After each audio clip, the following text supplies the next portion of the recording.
The other major story tonight, President Trump's monumental shift on U.S. policy, officially recognizing Jerusalem as the capital of Israel, planning to move the U.S. embassy there.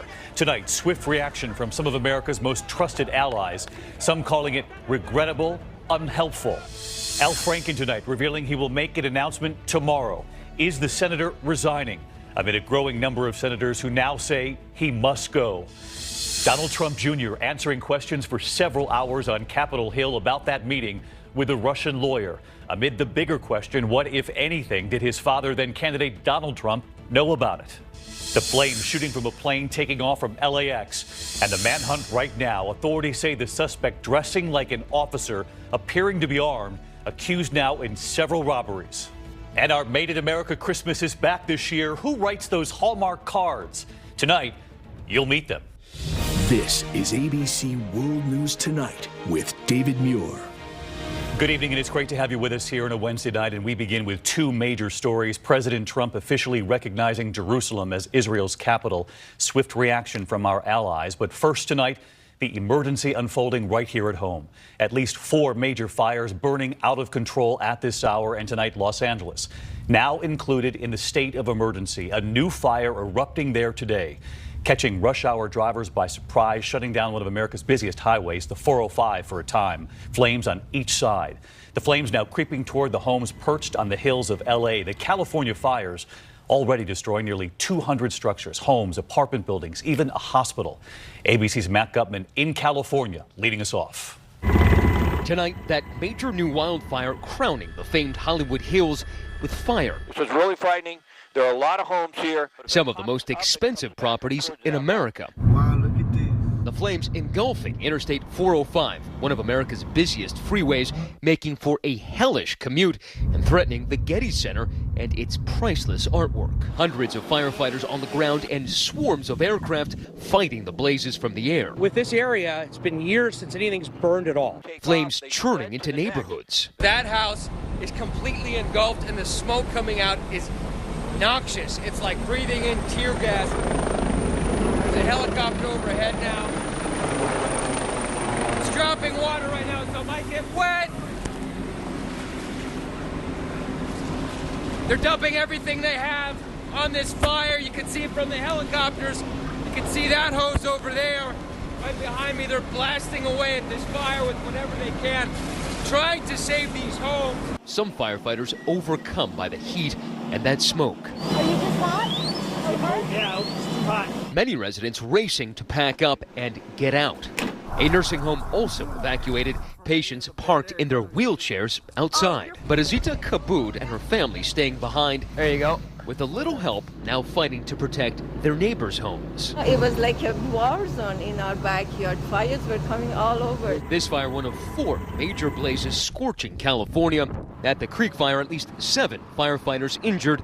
This horse rescued from a ranch, but more than 24 others did not survive. And the largest, the Thomas Fire, is still out of control. The flames marching all the way to the Pacific Ocean.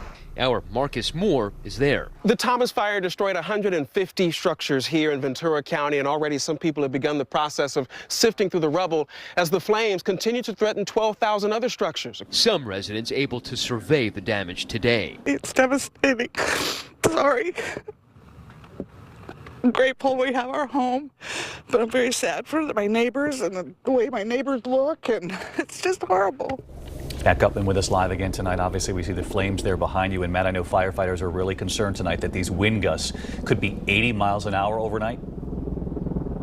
That's right, David. They're predicting gale force winds tonight. And it was winds half that speed that caused what you see behind me, destroying those homes, charring cars like the one you see right here, raging up hillsides. Now, the concern from officials here in Los Angeles is that the ferocity of tonight's winds will pick up embers that are still burning here and sweep them farther up these hillsides, consuming parts of these very that haven't burned yet. Matt Gutman leading us off there. Matt, thank you. Authorities bracing for the winds, as he just mentioned. So let's get right to meteorologist Rob Marciano, also on the ground. He's in Symar, California tonight again. Rob? David, this area of LA County saw some of the highest wind gusts on Monday night, burning down dozens of homes, injuring 7 firefighters and forcing thousands of people to evacuate, and we expect a repeat wind performance tonight, unfortunately. Here we go. Round 2 of this Santa Ana wind event. More cold air pouring into the mountains, forcing that wind offshore. So we've got red flag warnings. We've got high wind warnings up through Friday. Could see 30 to 40 mile per hour gusts in the city, which means that we'll see 70, maybe 80 mile per hour gusts in the mountains, and that is just impossible to fight fires against. And then dangerously low levels of humidity right through the weekend. But the next 24 hours, David, are certainly critical. They will be critical indeed, Rob. Thanks to you as well. And the other major news tonight, President Trump reversing nearly 7 decades of U.S. policy, now recognizing Jerusalem as Israel's capital and planning to move the American embassy there, saying it will advance the peace process. But tonight, swift reaction from some of our key allies, one calling it unhelpful, another calling it regrettable. Here's ABC's Chief Global Affairs correspondent Martha Raddatz again tonight. He had promised this day would come, but to hear these words from the White House was jaw-dropping. I have determined that it is time to officially recognize Jerusalem as the capital of Israel. While previous presidents have made this a major campaign promise, they failed to deliver. Today, I am delivering. Not only signing a proclamation reversing nearly 70 years of U.S. policy, but starting plans to move the embassy to Jerusalem. No one else on earth has an embassy there. We cannot solve our problems by making the same failed assumptions and repeating the same failed strategies of the past. The president who visited Israel last May calling this a long overdue step to advance the peace process. But the reaction swift. Palestinian leader Mahmoud Abbas saying it could lead to wars that will never end. The Turkish foreign minister calling it a grave mistake. Britain's prime minister calling it unhelpful to the peace process. French President Macron saying it was regrettable. And protests. Palestinians burning the U.S. and Israeli flag, declaring Jerusalem their capital, and saying the blood of martyrs won't be wasted. The only positive comments overseas? This is a historic day. Israel's Prime Minister Benjamin Netanyahu clearly relishing the move. So let's get live to Martha Raddatz tonight. She's in Washington. And Martha, we took note there today that the Vice President Pence, standing behind the president, not Jared Kushner, who the president has indicated in the past was the point man for Middle East peace in the White House. That's right, David. But the president is sending the vice president to the region, but it's unclear what the new strategy to attain peace is. But it's going to be tough. Secretary of State Rex Tillerson is traveling in Vienna right now and facing stern feedback from some of his European counterparts, David. Martha Raddatz back with us on this again tonight. Martha, thank you. The U.S. military on alert at this hour at U.S. embassies across the Middle East, bracing for possible backlash. You saw Martha's report there of clashes already. Let's get right to ABC's James Longman. He's live in Jerusalem tonight. James? David, that's right. Marines sent several security teams to different U.S. facilities across the region. Look at this. Security teams, riot police surrounding this embassy tonight in Turkey. American citizens are being warned to stay away from crowded streets, and Palestinian leaders have called for 3 days of rage. Tonight there were protests on the streets of Gaza. President Mahmoud Abbas has warned that today's announcement could risk strengthening extremist groups. But as for us here now on the streets of Jerusalem, things seem pretty quiet as people process this news. But I think that could change in the days to come. David? James Longman with us tonight from Jerusalem. James, our thanks to you as well. Back here at home and next to Al Franken tonight, the Democratic senator has now revealed he will make an announcement tomorrow. Of course, the question, will he resign? Amid growing pressure from several prominent women in the Senate who began an avalanche of senators today who now say he must go. ABC's Mary Bruce back on the Hill tonight. The cascade of calls for Al Franken to go started this morning with a handful of women senators. Enough is enough. It appeared to be a coordinated strike. One after another, they flooded social media. By the end of the day, at least 38 senators were calling on Franken to resign. We're saying he should resign.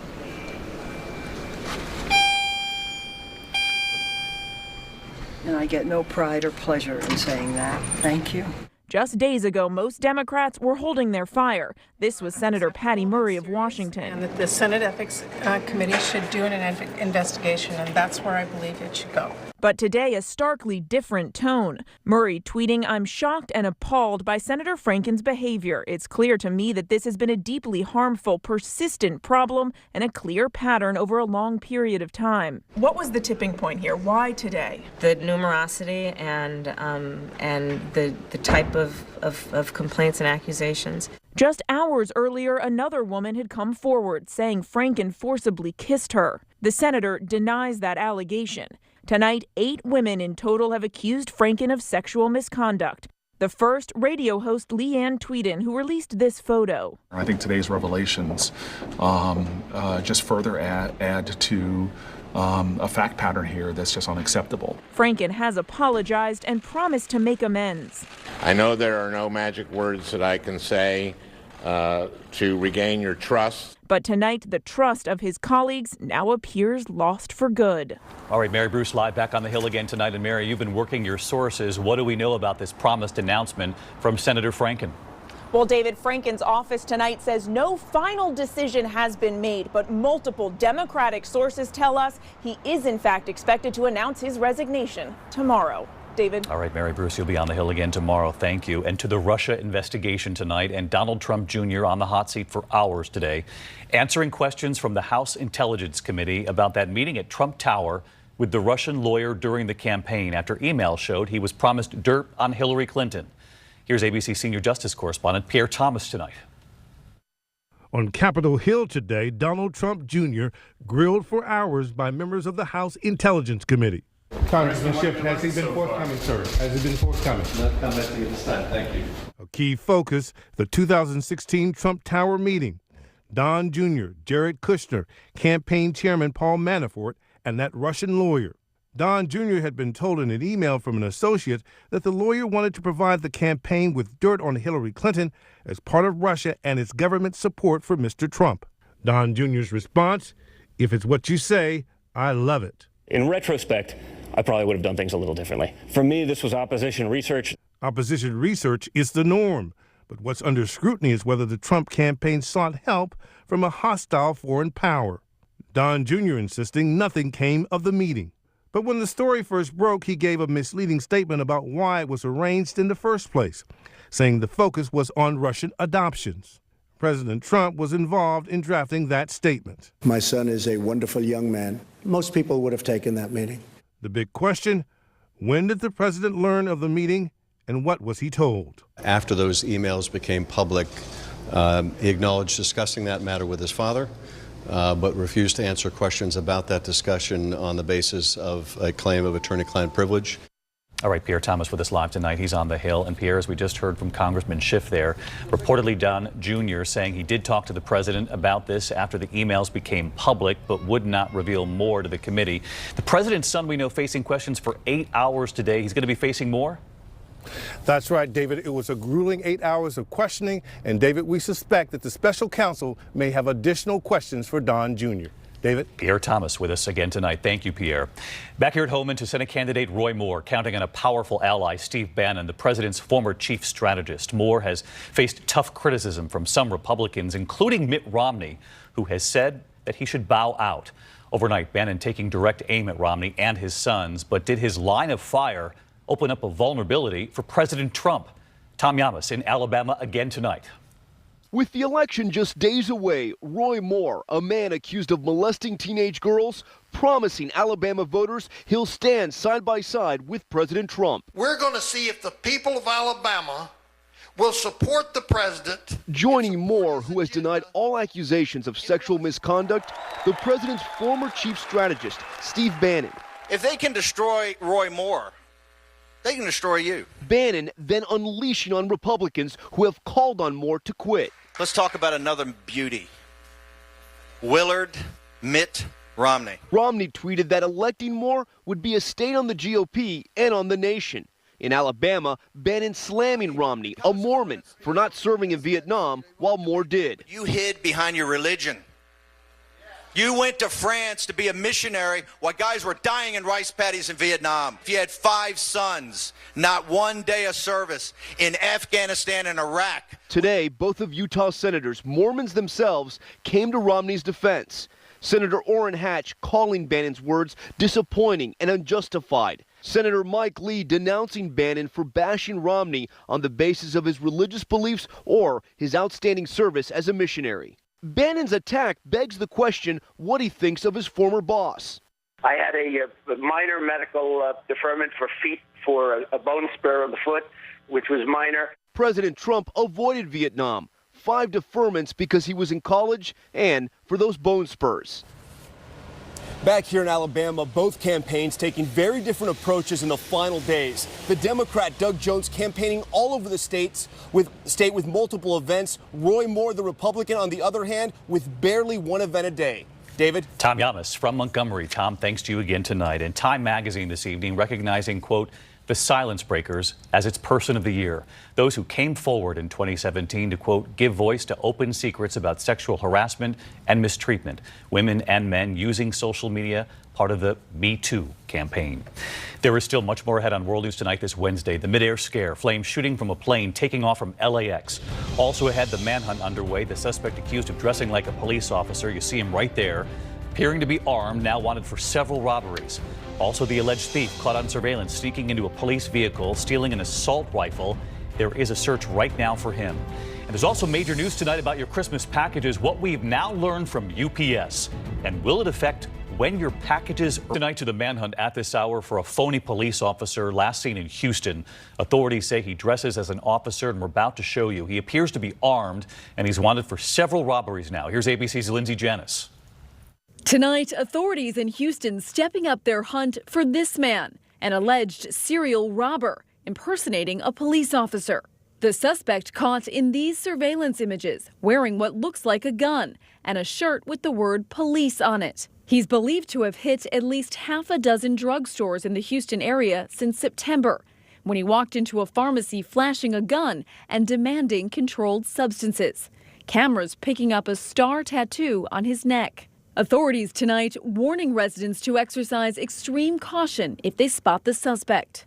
David, police say if you question the authenticity of an officer, look for identification like a department name, a badge, or even a name tag. Investigators on this case say the suspect had none of those. David? Lindsay, thank you. When we come back tonight, the major medical headline about birth control and cancer. And there's also news of other news. The police car thief in Pembroke Pines, Florida tonight. Surveillance showing the suspect first stealing a bulletproof vest. He then appears to steal an assault rifle. Police are looking for him at this hour. That mid-air scare in Los Angeles, the engine of a cargo plane catching fire after takeoff from LAX. Flames shooting from under the wing there. The FAA says the engine overheated. No one was hurt. UPS is struggling to keep up with demand this year. The company warning customers to expect delays of up to 2 days on some holiday deliveries. Online shopping records leading to a huge spike in shipments, they say. UPS says drivers are on overtime. They do not expect to miss the actual Christmas deadline. And the health headline tonight about popular forms of birth control. Researchers say women who use hormonal options like the pill for a year or longer are at a 20% higher risk of breast cancer. However, they add that the overall risk remains low, calling those options safe and effective. Past studies show oral contraceptives actually lower the risk of other types of cancers, including ovarian and endometrial.